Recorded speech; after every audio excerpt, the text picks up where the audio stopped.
guys, we are literally in a relegation battle. The great Manchester United is fighting relegation.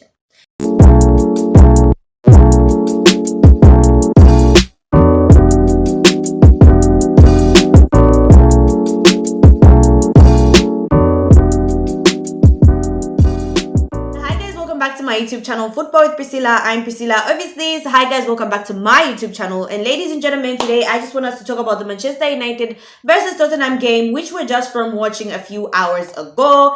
And I love to use the word interesting. That game was far from interesting. An amateur field game. If someone watched football for the first time and you told them that that game was being played by professional football players, they would absolutely disagree. But before we get into the video for today, make sure you share, like, and subscribe. Make sure you share, like, and subscribe, and do turn your notifications on, ladies and gentlemen, to know when next I post a video. And guys, I know you're like, Priscilla, we're just from losing, we're playing horribly. Why are you so energized? Let me tell you. The secret is no expectation and waiting for the season to end. As well as acceptance. Acceptance that we are not even a mid-table team. We are a relegation side. We are a relegation side. So here are my points with regards to that game. First of all, I'm sorry. Tottenham and Manchester United, like, how those teams have fallen from grace is just absolutely amazing to see. You know, a long time I used to look at AC Milan. Like, you know, a long time ago, AC Milan was the team. And then there was a time when AC Milan just fell from grace. Like, it was just so sad to see. Little did I know the Manchester United that I absolutely love would fall from grace. And boy, our fall from grace has been horrible. It has been quite the fall from grace. Both Tottenham and Manchester United offered us absolutely nothing. I kept on saying, listen, the only reason why Manchester United fans are watching this game is because we are Manchester United fans. No Arsenal, Liverpool, Chelsea, unless they just love football, will sit. That game was absolutely boring. Like, oh my God. I have never felt so bored by a Manchester United game. Like, first of all, they played like absolute amateurs. I thought it was a game of kids, academy kids. The irony, we had academy players on our bench. The academy players had not even gotten on the pitch yet.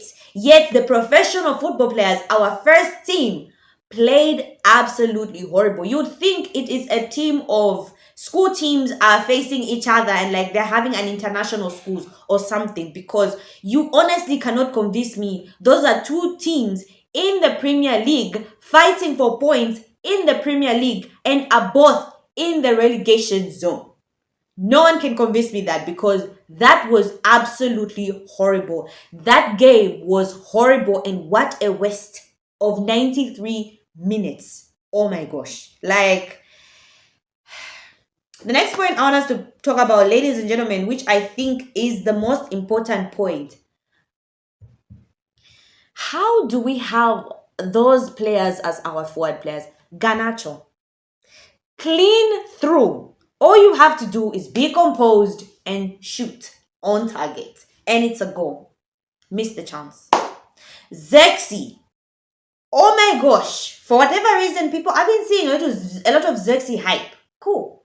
The amount of time it takes him to receive the ball and think, who should I pass it to? Oh my God. 10 years have to pass.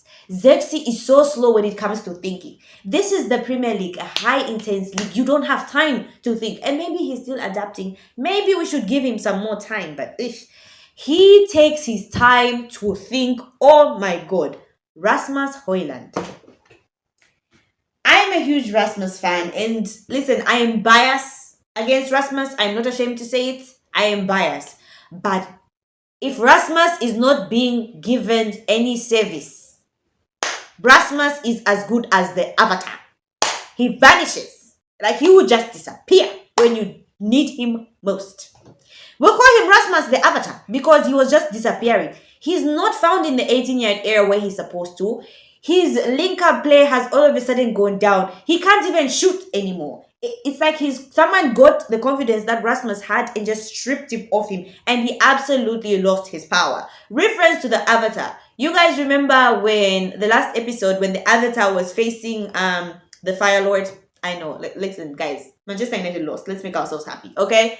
Avatar facing the Fire Lord last episode of the Avatar, and obviously the Fire Lord is using his fire, what, bending, whoosh, blah blah blah. And then we have Avatar Ang, who's now in the Avatar state. Oh my gosh, which was so cool. He was using fire, earth, air, water at the same time. Okay, and then towards the end, they were like, "Oh, it's supposed to kill him. It's supposed to kill him." Ang was like, "No, I'm not gonna kill him. I'm gonna take his bending away." And Ang did the whole push, and then everything did like whoosh, and then the Fire Lord lost all his fire bending. That's to say, I honestly feel like someone did push and whoosh, and the whole confidence that Rasmus Højlund had as a striker left. It is sad to see. Our forward players, ladies and gentlemen, are absolute horrible.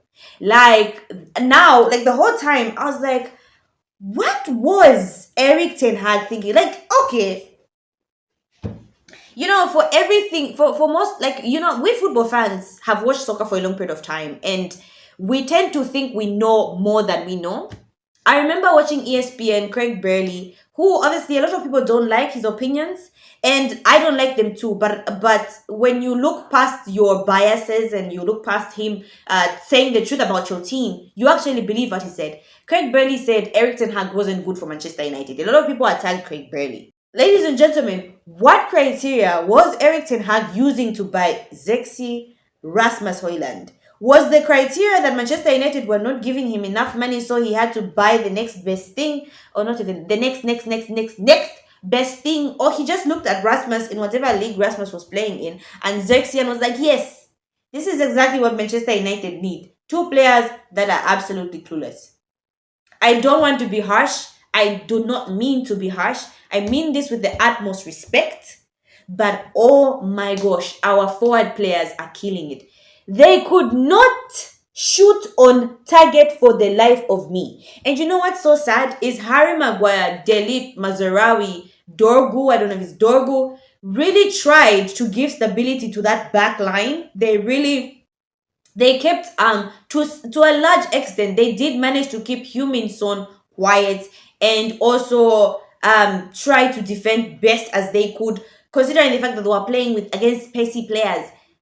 But the forward line let us down. Even our midfield was trying. Casemiro, for as old as he is in football age, he tried to hold down the midfield. So did Bruno, who that's another person we're going to talk about. But our forward players are letting us down. We can't have three forward players who cannot score their goals. And oh my gosh, Amad Diallo is out for the whole entire season. Guys, it's over. It's literally over. The other thing that I want us to talk about, ladies and gentlemen, is Bruno Fernandes today, who I think was absolutely awful. He kept on. Okay, I won't say he was absolutely awful, but he was giving away the ball. He was misplacing passes. There were times when, yes, he was the one who was trying to dictate play, but he was just giving away too much of the ball. He wasn't concentrating. His passes were misplaced. They were wayward, and it was just confused. If Bruno Fernandes, the one player who has quite the vision in the Manchester United team, is not able to make pinpoint accurate passes, is not able to read the game, then best believe the whole team is in trouble. And oh my gosh, we were absolutely in trouble. So last but not least, our scouting is horrible. The scouting team at Manchester United, yes, disbanded. Absolutely disbanded. I don't know, like, there's, which player, honestly, can we say that has been bought by Manchester United that is actually making an impact under Eric Ten Hag? Malaysia is gone. Because why did we buy Malaysia? Onana for me has always been a question mark. He's just there because I don't know. He's just there. The only thing I can say, I honestly think Delit, Mazarawi, Ugarte are the only three players that make sense for me. Rasmus, still biased. I'm holding out for hope. Anthony, Rasmus somehow, somewhere. Zexi, all these players, you look at them and you're like, what in God's green earth were we thinking? What were we thinking? Like, guys, it's just going from bad to worse. Our scouting team. Oh my God. So, ladies and gentlemen, I just want to say at the end of the day, I can't blame Amorim. You can't blame Amorim because he put out a team that he thought would play. He had academy players. Like, I don't even know any of those players that were on that bench today. I was just like, who, and who? The only player I knew was Lindelof. Like the rest, I have no clue who those players are. And I'm sure they were so nervous. Throwing those kids in that game would have been horrible for them because you're throwing them to the lions. Like you're just throwing them to be devoured. So thank God they were not thrown in that game because ish, what a way to introduce kids to the Premier League. It's good they stayed on the bench. And there was that one kid that managed to play for a few minutes, but guys, it is absolutely sad. I honestly can't blame Amorim today.